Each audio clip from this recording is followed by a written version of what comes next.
Hi guys. Today is a bit of a different video. I realised that one, the D&D book tag has just gone out, and so I hummed and hawed about whether or not I wanted to do a video today when the book tag was going out on Saturday. And then the more I thought about it, the more I was like, no, I wanted to make another video. And I hummed and hawed a lot about what I wanted to do because I've noticed I've been doing a lot of bookish content, and obviously in my goals I said I wanted to talk more about other things, and so I was like, right, cool, I'm gonna look into starting something else. And so I was thinking about what I could do for this video, and I thought I wanted to come in and just have a nice beverage and sit and just chat with you about D&D. So I'm going to talk about how I got into D&D, why I love D&D, a few things like that. It's not going to be like crazy. I'm just going to kind of talk at you. If you don't want to watch that, please feel free to scroll away. But I'm just going to talk about one of my favourite hobbies. So yeah, I started playing D&D back when I was in uni. One of the girls I used to know, we used to play board games with her and her partner, and they wanted to start playing D&D, and they said, hey, do you want to join? And I was like, I've always been interested. I don't know how I kind of knew about it apart from like pop culture, like the cartoon used to play on Fox, and like you kind of hear things here and there. Anyway, I was a little bit curious, and I was like, yeah, I will play. So we played 3.5. That's the edition that we played. And we played with one of her partner's friends, and he had played before. And the rest of us were kind of new to it. And yeah. And if I'm being perfectly honest, I was terrible.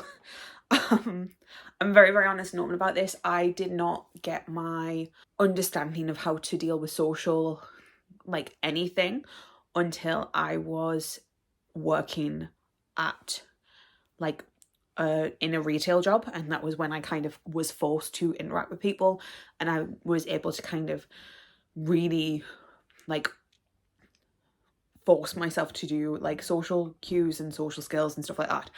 And I was not good at being social, and I was not good at asking questions, and I was very, very quiet. I tend to be a quiet person in big group settings anyway, and I think that with the fact that it was my friend, her partner, his friend, and also her friend, because they got together when they were all in high school, and then her brother, they all knew each other quite well, like very well, and there was just me. And I like, don't get me wrong, there was nothing that I wasn't excluded or anything like that. Obviously they included me really, really well. I just struggled with it, and that's like on me. And it wasn't until a lot later that I kind of figured it out. But originally I played an elven or half elven sorcerer with the most basic name. I was all in for like, I was the magic bitch. I wanted to be like fair and cool and like, look at the things I have. I love magic. One of my favorite like series is Sarah J Maas. It's Throne of Glass. I wanted something like that, and I really, really enjoyed playing that character, but I was terrible. And like, I know that they knew I was terrible, and I do feel really guilty about that, because like they struggled with me and they really, really tried, but I just couldn't get over it. And it wasn't for a very, very long time that I managed to get over that.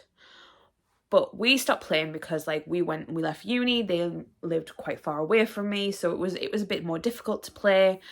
This was before we were doing like online games and stuff like that. So I just stopped playing. I think they still play. I don't know if it's the same group or if it's a similar group, but they still play. I don't with them, and that's fine. I mean, at the end of the day, like, you don't talk to everyone that you talk to when you were younger. So I've got no hard feelings. They look like they're having an incredible life from social media. And yeah, do what you got to do. And if that means like divulging from a different path, absolutely, 100%. I've got no issues with that. So I didn't play. So I like, that was 2012, 2013 that I was playing at uni for like 3.5 edition. And then I went to like, I did uni, I finished uni, and I went on to like do jobs as you do. And I went from there and I didn't play for years. And it wasn't until I started watching SourceFed, and I was obsessed with SourceFed on YouTube. And they did like a Sorcerer Fed, or it was Dungeons and Flagons. It was like a knockoff version of Dungeons and Dragons. And I watched this show and I remember thinking, I love this. Because here's the thing, even though I wasn't very good at the social aspects of D&D, I loved the story. I loved listening. I loved interacting. I just didn't know how to interact very well. And it was difficult, but you know, it is what it is. It happens. And I ended up like not doing very well in that, but like watching it, people play it, I was like, I really, really miss this game. So I watched that. And at the time I was hanging out with another group of friends, or like a friend and some like friends adjacent. And we were doing escape rooms. That was our thing. And we did this escape room, and we were walking somewhere, and I said I really want to play D&D again to my friend, and she said, oh, that would be really cool. Kind of threw it out there to the group, and it turned into let's play D&D. And I then had to learn to DM because I wanted to run a game. Now, the difference between a player character and then DMing is huge, and I love playing D&D, but I'll be the first to admit it, I prefer running the show more than I prefer playing in a game. So we played a few sessions of that game, and then it kind of like it filtered off. There was not enough going on. There was a lot of things that just didn't line up, and 100% like, do what you gotta do. I'm not gonna be upset about that. Like, there was a lot that kind of didn't play out. So we played for a couple of sessions, and then after that we stopped. And a couple months later, one of the girls from the session turned around and went, hey, I really want to run a game for my friends. Can we meet up and just go through what you do, how you do it, this, that, and the other? And I was like, absolutely, let's do this. So we met up at this little tea room, and we sat and drank tea and had cake, and we talked about it and kind of like went through all the things. And as she was asking me questions, I was just sat there and I was like, I really want to play. And she was like, hey, if you want to join, you can join. So then she had to like not tell me anything, and I joined, and I really, really enjoyed playing. And one of the things that I learned from playing the second time was I had to play into my own weaknesses. And that sounds really weird, but having grown and learned, because obviously that's what happens when you grow older, you kind of look back on your life and you go, what part was my fault? What part was not my fault? What could I do differently to make sure that that stuff doesn't happen? And having known that my social anxiety and my inability to talk to people was one of the issues I had when I was playing D&D the first time, I was like, right, cool. What can I do to ensure that I've got something that will kind of help me with that? So I came up with this character, and she was a human monk. And she was from a monastery that was basically silent. They weren't fully silent. They didn't take a vow. Some of them did take a vow of silence, but like there was a few where it was like, you're mostly silent. You don't actually have like, you don't have to be silent. But I did this in the sense of, I thought, well, a lot of the people at this table are going to know each other from like their group. I don't want to kind of come in here and be like, hey, this is me. So I decided, like, I know that I'm going to struggle socially, so how can I benefit myself? and take away from that. And the way that I decided was, if I play a character who's supposed to be silent, then at least I can, like, I don't have to worry about what I'm saying. I don't have to worry about what I'm doing because the character's silent. So if the character is silent, there's nothing that, like, if I'm quiet in a game, that is part of my character. And I kind of, like, it really, really worked. And especially because I was, like, the most, like, I was the player who played before. No one else, everyone else was new to D&D. So because I'd played before, I was able to kind of help people. And if they wanted to interact, and let's be real, there was a bit of an age gap. I was a bit older than a lot of them.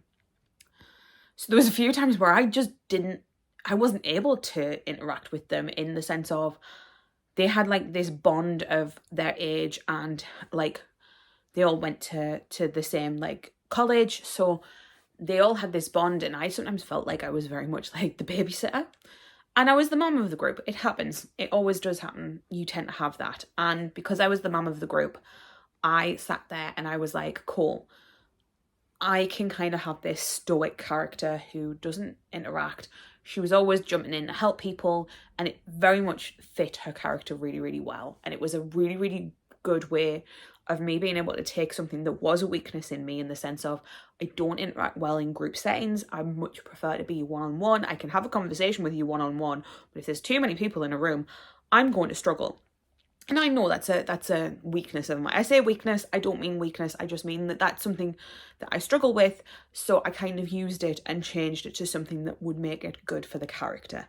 And it really, really worked. And I really enjoyed playing Talia. I would love to know what she's doing now. We never actually finished that game, and I really enjoyed it. But it was difficult to kind of, like, let go of that. But, like, halfway through the first few sessions, I turned around and I was like, I really miss running the game. And me and the DM came to this conclusion that because she missed playing and I missed running, we would alternate. So one week she would DM, and then the next week I would. So we would both get a chance to run a game, and we'd both get a chance to play a game. And there was a few people who we got really, really close to who would play in both. There was a few who couldn't and only played in one. And it was amazing. I loved playing that. I got to run quite a long running campaign. I think we ran for like a year or so, and we were meeting up every single week. Obviously we didn't play my game every single week, but, like, it was really, really good. I got to kind of figure out what style of DMing that I enjoy, and I got to really, really, like, hone my craft. The other thing that I feel like I need to bring up is I'm wearing a jumper from Critical Role, and I feel like I haven't mentioned Critical Role. The reason I got into Critical Role was because like I said, I watched Sorcerer Fed. I really enjoyed that. I wanted to play a game. And then when people agreed, I went, shit, I'm going to have to figure out how to play D&D now. I'm going to have to figure out how to DM. So I started watching the D&D official, like, Wizards of the Coast official videos, and they were doing like a real play.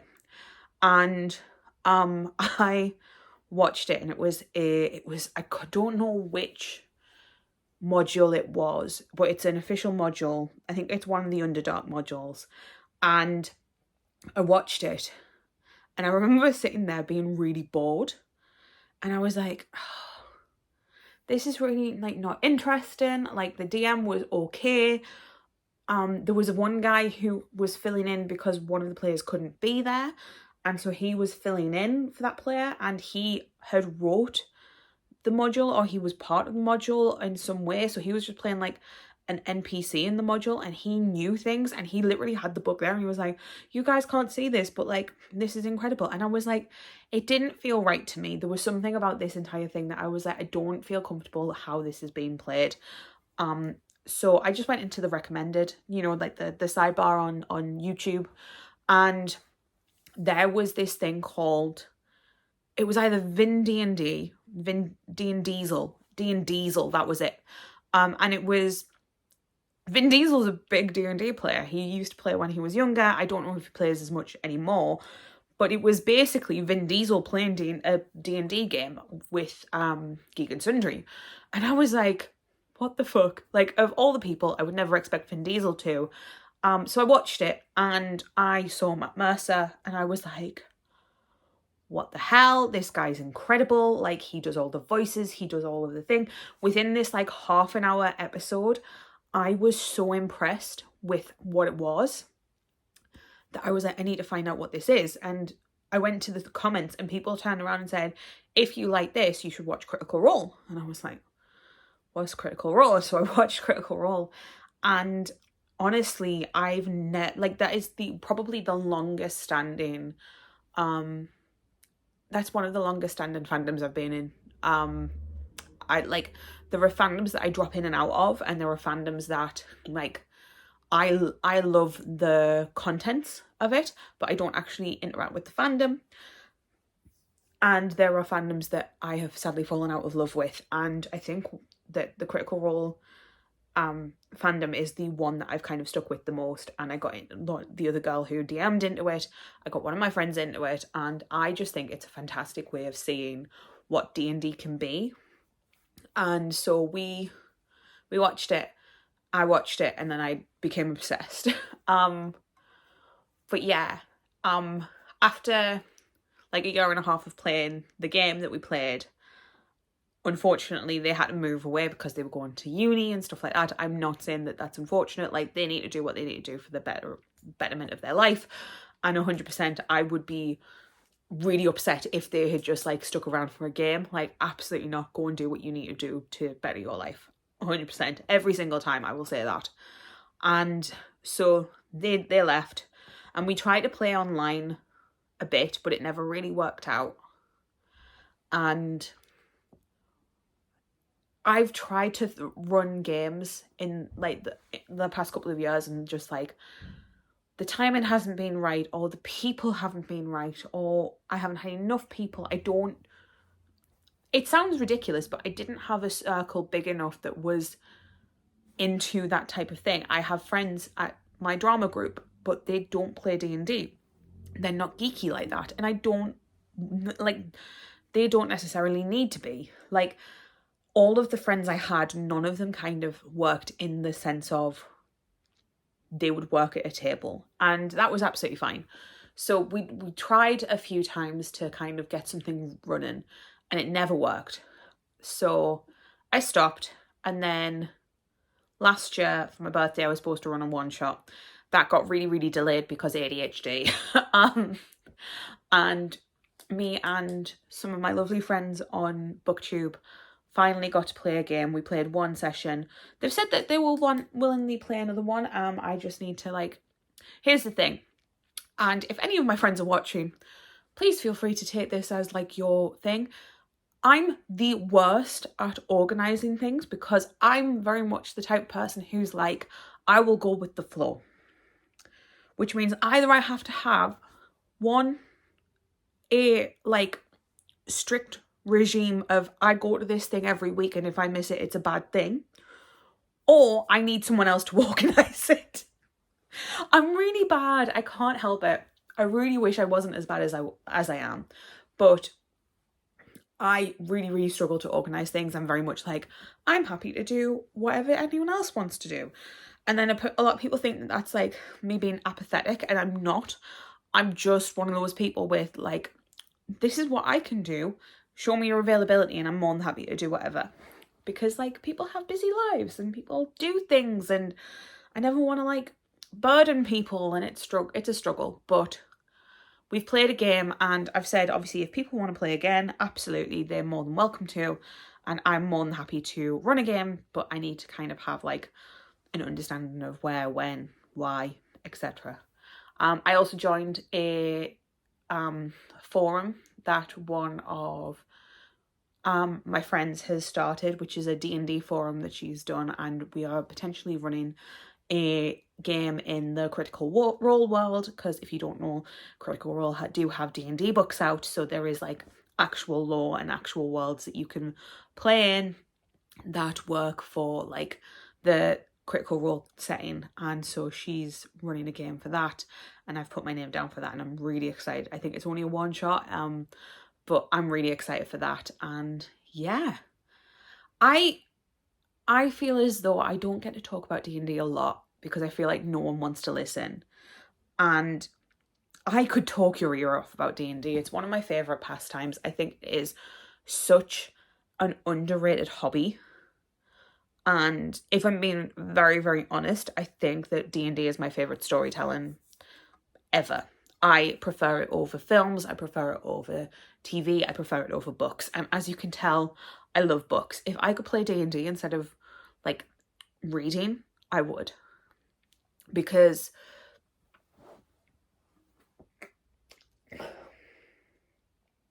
the thing about D&D is the worlds that you create are never just going to be yours, and there is interaction, and I feel like it feels much more organic and it's much more interesting when you have a bunch of people playing in the same sandbox than it is when you're reading a book where there is only one outcome of the book, unless you're doing a choose your own adventure. But you know what I mean, like the book's always going to have the same outcome, the film's always going to have the same outcome, the TV show is always going to have the same outcome. D&D can literally go anywhere. You can go from saving the princess and like saving the world by saving the princess to actually the princess is evil and we're going to murder her and we're going to deal with the consequences.